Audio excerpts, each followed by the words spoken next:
people from different cultures in Canada, including the Dene, the clan mothers, everyone. It's us working together to achieve a common goal, and that's to end the corruption, the rampant, blatant corruption in Canada. It's interesting because I've always looked at my life here in Canada thinking that perhaps I was in the better country, and I don't think that so much anymore today. In fact, when I look at the States and I see the Americans standing up for themselves and waking up and rising up, I don't see that sort of movement as much here in Canada. Now, when Norman did his walk on July 1st, I got a glimpse of seeing that here in Canada, and I think other Canadians felt the same way. You know, it really looks like our country is tyrannical and going under a dictatorship in which it's looking like we are actually more of a target than any other country, perhaps.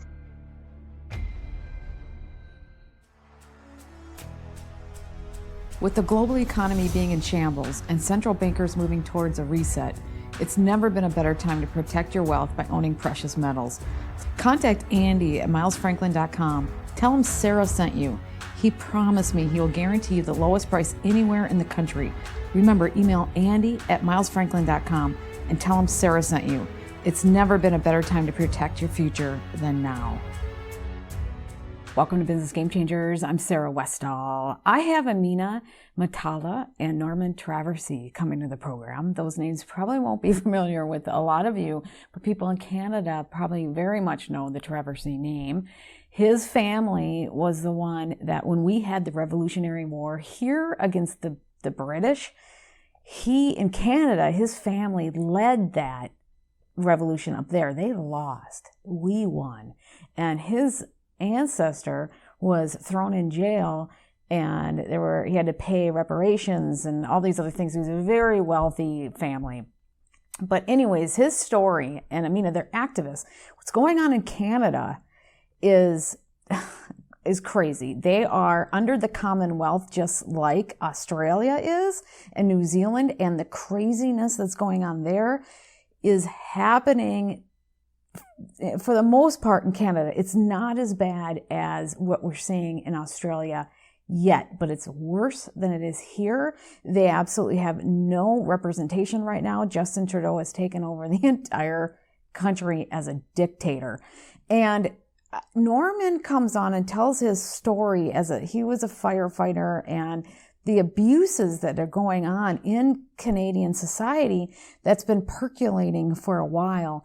And now this is happening. He has an amazing story about this trial that he has against Justin Trudeau, against the Canadian government, and the absolute corruption of how the trial went on without him. It's an amazing story. And so he talks about that, and you get to see just how corrupt it is. But many Canadians just don't. They're waking up to this, but they just don't. Because they've been in a bubble for so long, our media has been a bubble for so long that people have a hard time breaking out of it. They just can't believe that they have been deceived for so long and that this is actually going on. And you can see it here in this country where we have basic lies that they're telling in the media, and they just keep perpetuating. It doesn't matter what the facts are. They say you got to listen to the scientists, but I have scientists, groups of scientists, reams. I just had a letter that I posted on my website from the Belgian scientists and doctors. Hundreds of them signed this open letter to end all the lockdowns, and they gave tons of reasons, and they went through every reason. Why aren't those scientists being listened to? Why is it just these? I mean, there's just so much hypocrisy. Why are we letting 10 times more people die from the mandates and cripple our society in a situation where the deaths aren't that bad? They aren't changing the CDC numbers. They're keeping the CDC, even though the CDC itself has come out and said, hey, these are higher based on the comorbidities. No, they have to make sure they use every single one. CNN puts the counter on nonstop. For people who are still in this matrix, I don't like the word matrix because it reminds me of a Hollywood movie. I like to just say this mass mind control. I mean, it's just this bubble of illusion. They're being lied to. It's propaganda nonstop without understanding any a semblance of truth. There was a Chinese scientist that came on. Tucker Carlson interviewed her. She talked about the fact that this was a bioweapon and that she actually published reports in Lancet and everything else. She was a very well-respected scientist. After she came out and said that, they deleted her Twitter account, all social media. None of the other mass media companies will even interview her. It is so absurd what we're dealing with. And the fact that there's still anyone in this country that believes this garbage, it's just, and why is there so many people at universities that seem to be believing this garbage? I mean, we say that universities they have this arrogance that they're very educated. And so that education closes their mind down and they just think they know everything.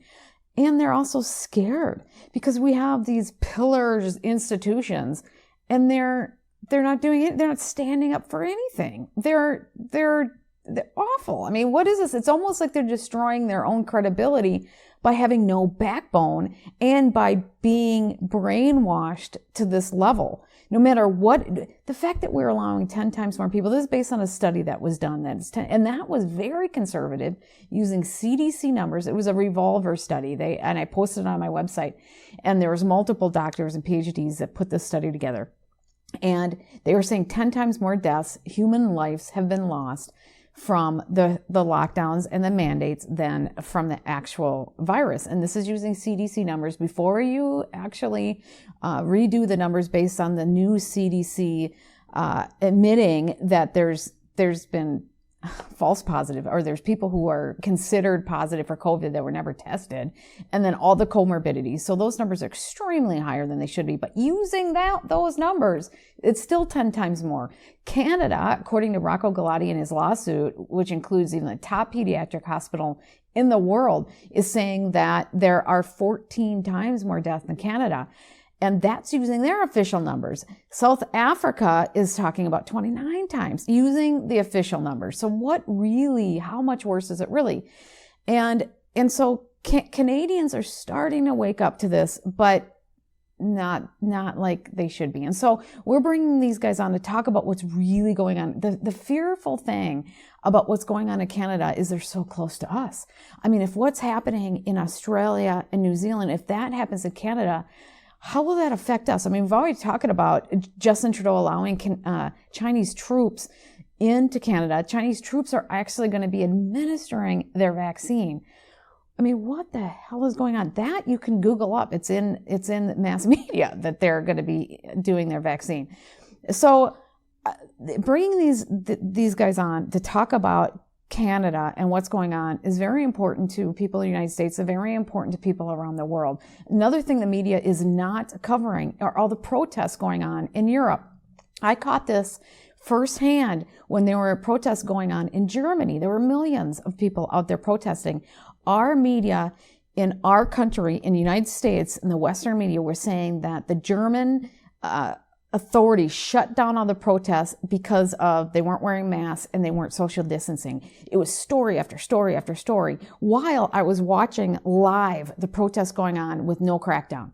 And so I posted that out and said, people, do your own search. Look, the Google is all these websites. You can Google, you can use any kind of search, because they were all the mainstream media sites were saying that the protests were shut down by the authorities. It was like article after article after article.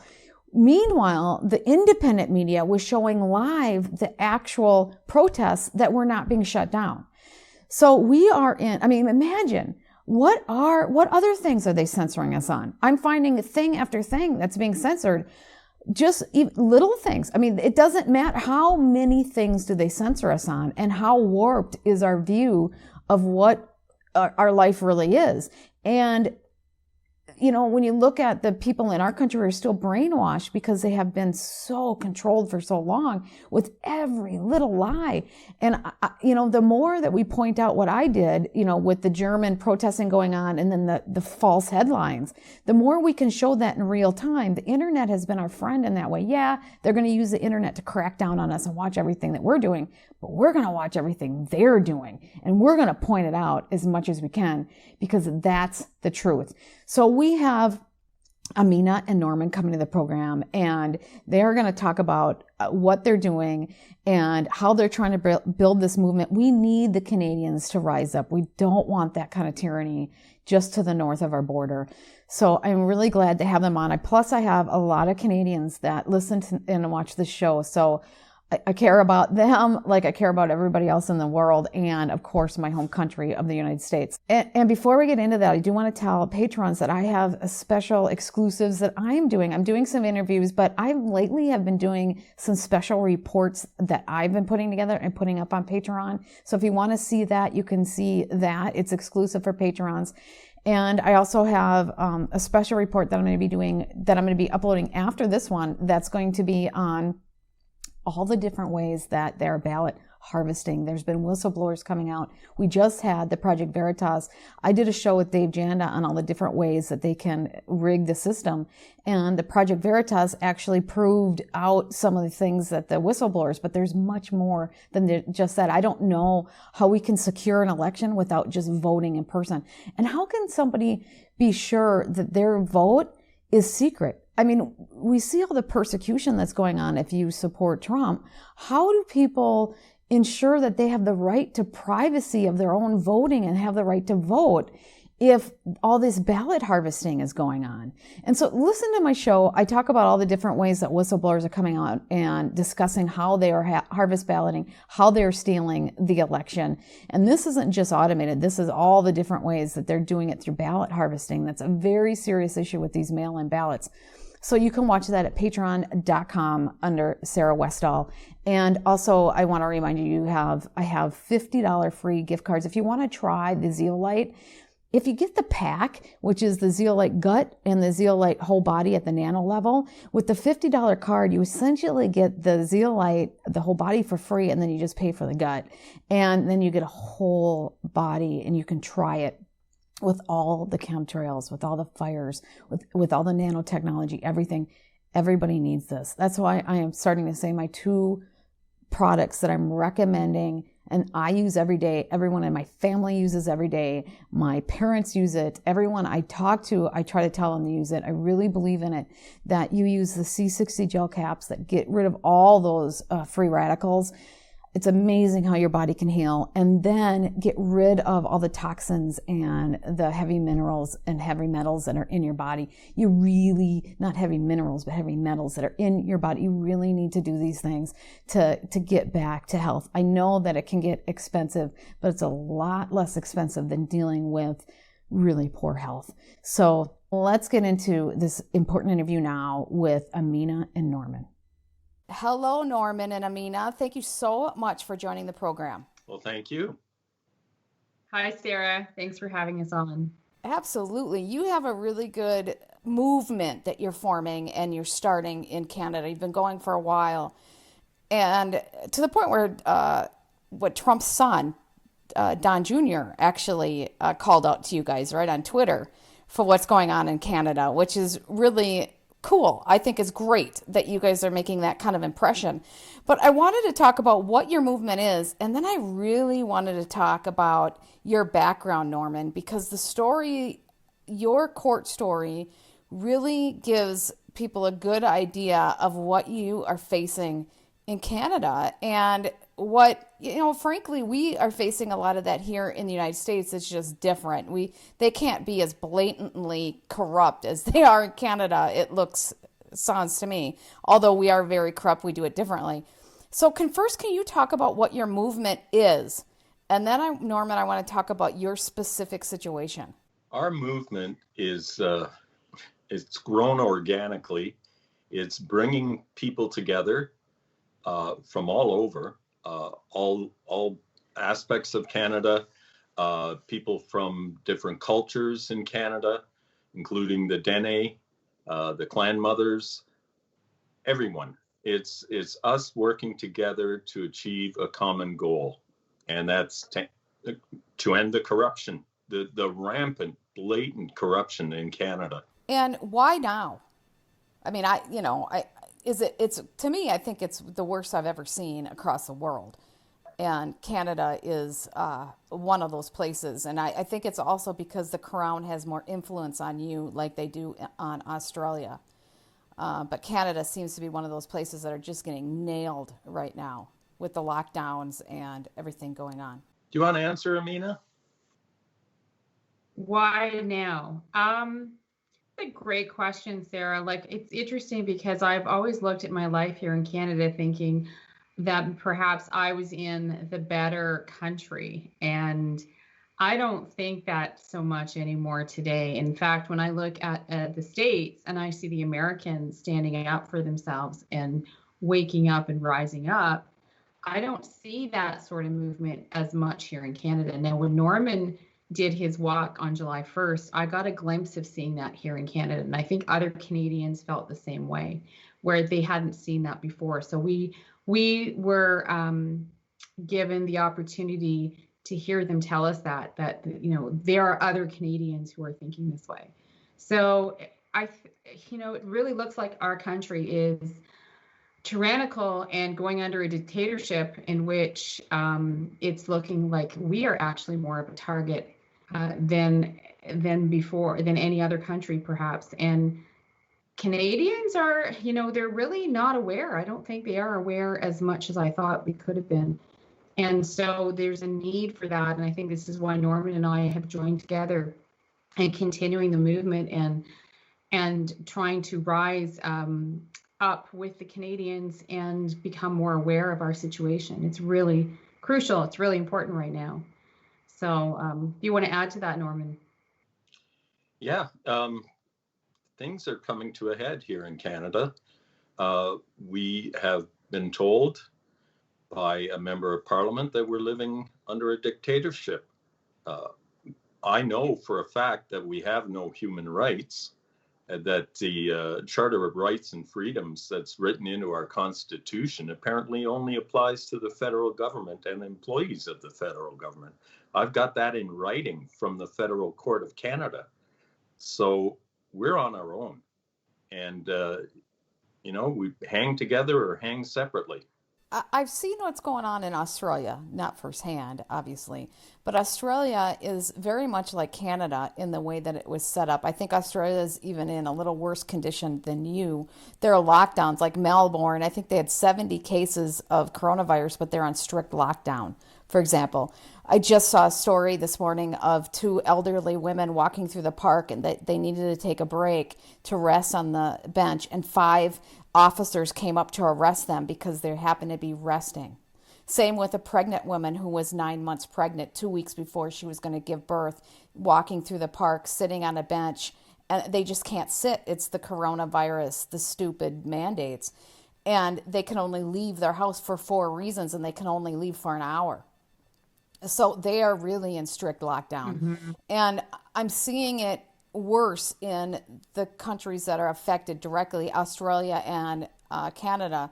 Australia worse than Canada, but Canada worse than the United States, although the United States is pretty bad. In Democrat-run areas were really bad, especially like California.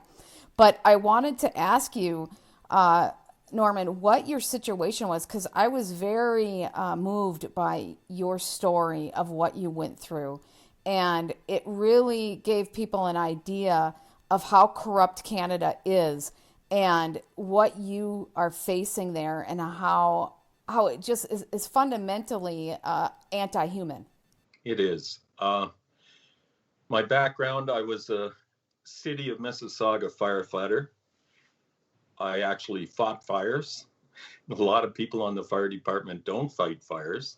They fix the trucks or do payroll or whatever. And I was injured several times over my career.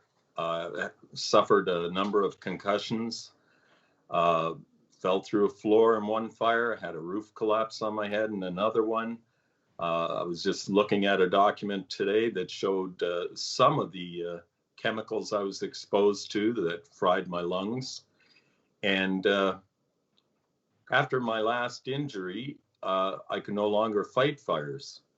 So then I was put into what's called public education, and that's where I put on. Before you get to that, can you talk about your last injury and what happened to you in that? Because that's a big part of your story. Yeah, this is the major injury was I was in a laundromat fire, and it was totally involved, and we had to squeeze through to the back. It was difficult to even get in there to fight the fire. And I ended up on the end of the nozzle, and the roof collapsed, and on the roof was a big fan to move the air around because laundromats are hot. And that fan clocked me on the head, took a divot out of my helmet, and we got the fire out. I went outside and I was vomiting. And that's, I found out later, that's, typical of a traumatic head injury, concussion. And the chief said to me, take the night off, Norm. No ambulance, nothing. So that's the way they treated that. And I drove home. Later, I kept coming back to work. And the last I did was someone had been knocked unconscious by playing baseball. And we went out to the baseball diamond to treat the person. And I couldn't stand up after that to go back to the truck. I was that bad. And that was it. That was the end of my career. I spent 6 months in bed. My wife had to walk me to the bathroom. I couldn't walk myself. 3 years on a cane. I was on 200 milligrams a day of codeine. There's 3 in a Tylenol 3. Extreme pain. My left leg withered up. It's back now, pretty much. And it was agony for years. And finally, I got back to work in public education.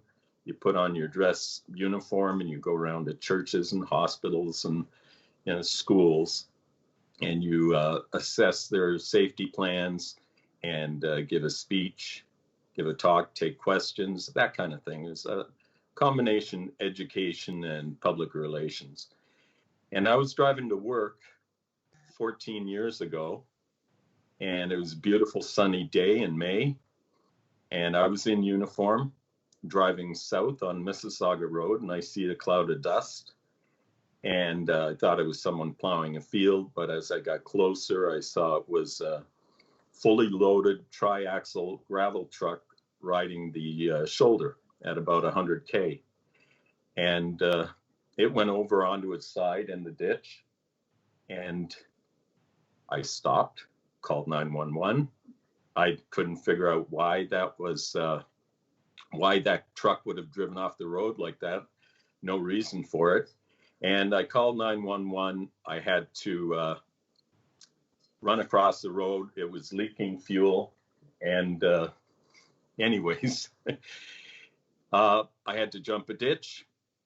I knew that this thing was going to catch fire.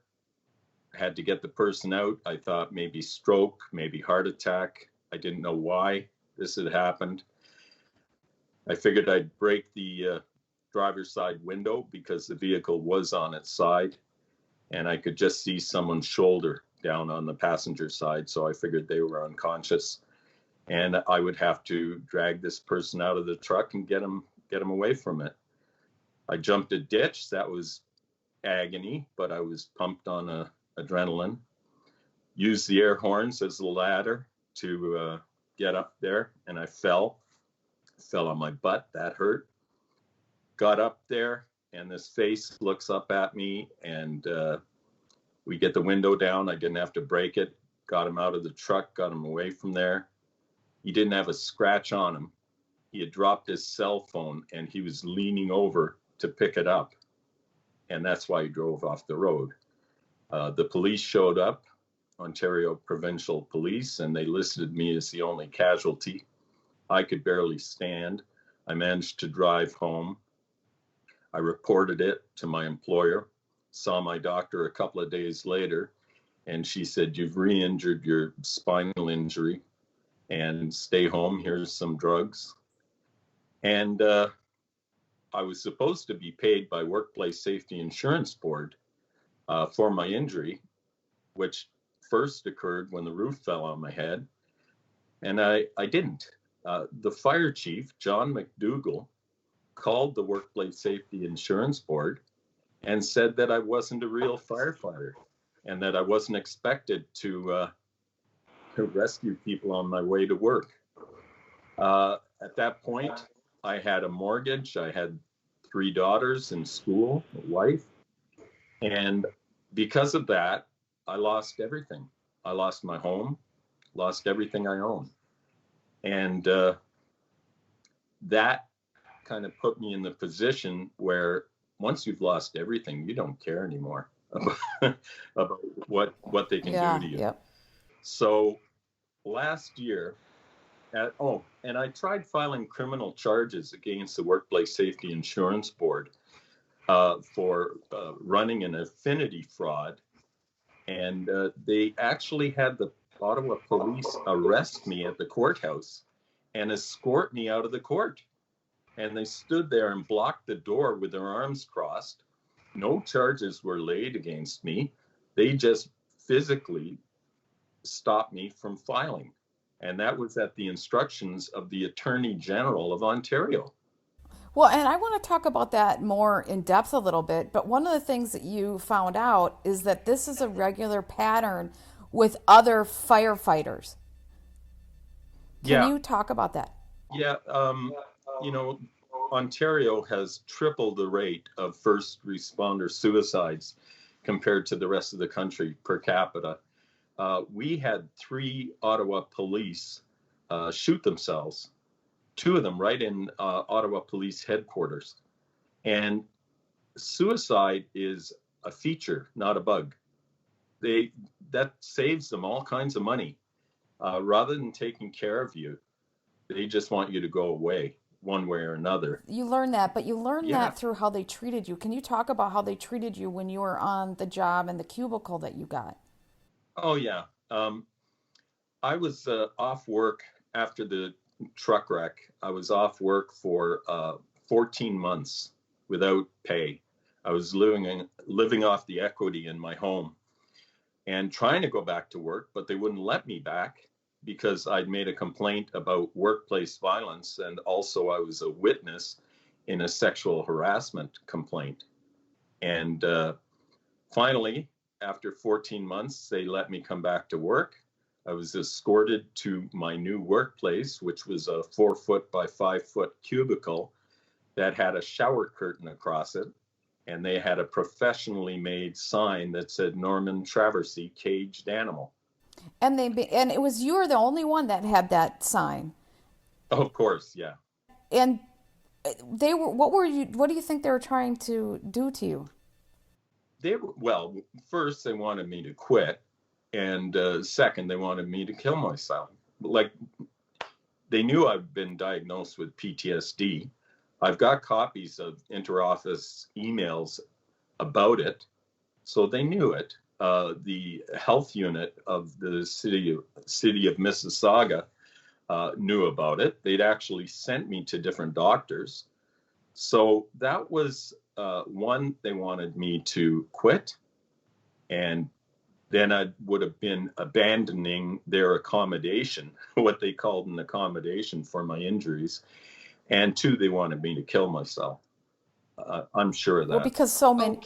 Go ahead, Sarah, can I add that the PTSD that Norman's talking about, it was very severe at that time for him. In fact, he still has it, and I've witnessed his PTSD. But at that time, and we're talking quite a few years ago, it was extreme. It was quite severe. So it was very evident, very obvious of his condition, and it was a mental torture on Norman, from what I understand. Well, and Norman, you have a case and you were working with somebody who is very prominent in Canada, and you were going to take that case to, I don't know exactly. Can you talk about how that got built up, how you met this gentleman, and then what ended up happening? Because that is key to us understanding the corruption of the courts in Canada. Oh, yes. In fact, I'm looking at his book right now, Victory in the No-Go Zone. Gary McHale. Gary McHale was arrested several times for going down the main street of Caledonia, Ontario. And that's what's called the King's Highway. It's public land. He was on the main street of a town that had been occupied by the Mohawk tribe. And he was carrying a Canadian flag. And he was repeatedly arrested by the Ontario Provincial Police, strip searched, body cavity searched, and he kept going back for more because he was exercising his rights as a Canadian. Anyways, after all this, he ended up filing criminal charges against the head of the OPP, Ontario Provincial Police, and also the Attorney General of Ontario, and he won. He won both cases, private prosecutions, and he's got the McHale principle, which is a Supreme Court principle, is named after him, and that is the principle concerning what is a sufficient amount of evidence for a case to go forward in a private prosecution. Well, I had contacted him. He had come to Ottawa twice. The first time they said the judge was sick, and this is like an 8-hour drive for him. And they put it off until October of last year.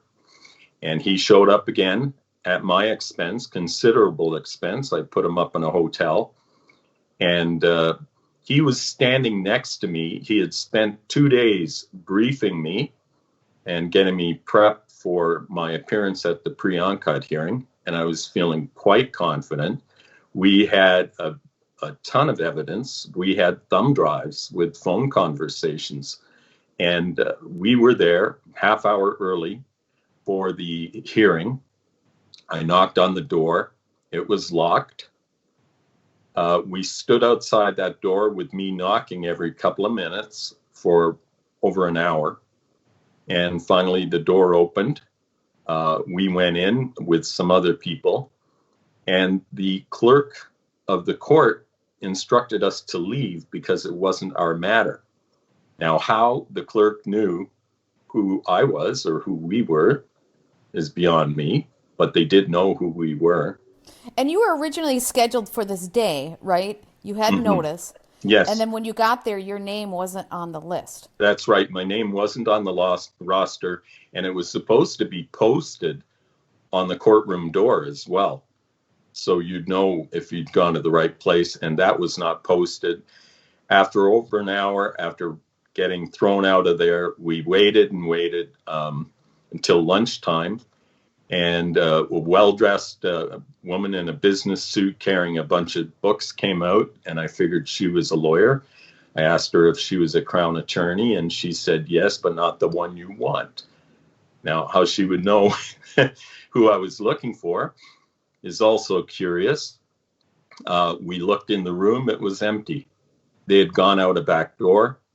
I got a copy of the transcript, and they had held the hearing behind a locked door and stayed it, which means put it on hold for lack of evidence, quoting the McHale principle. And I had McHale standing next to me.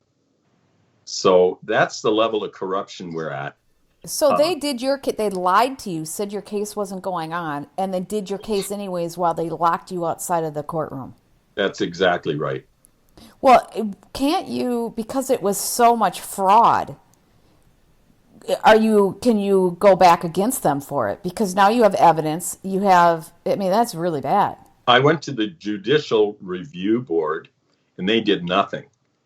I can reopen it, especially now there's been another scandal called the We scandal, capital W, capital E. And that's another scandal concerning 900 million Canadian dollars. And that's been put on hold, because the investigation of it, because Trudeau shut down the government. There are literally boards on Parliament, on the windows. And it's going to reopen tomorrow with a throne speech. And then we don't know what's going to happen. But they locked me out. I mean, one time they arrest me and kick me out of the court. And the second time they literally held the hearing behind locked doors. So after seeing that, after living through that, I saw a video of the head of the, and I've also gone to the RCMP about this. They refused to investigate.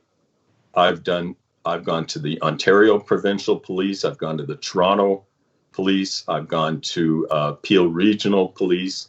No police force will look at this matter, and it's their own people that are committing suicide because of this corruption.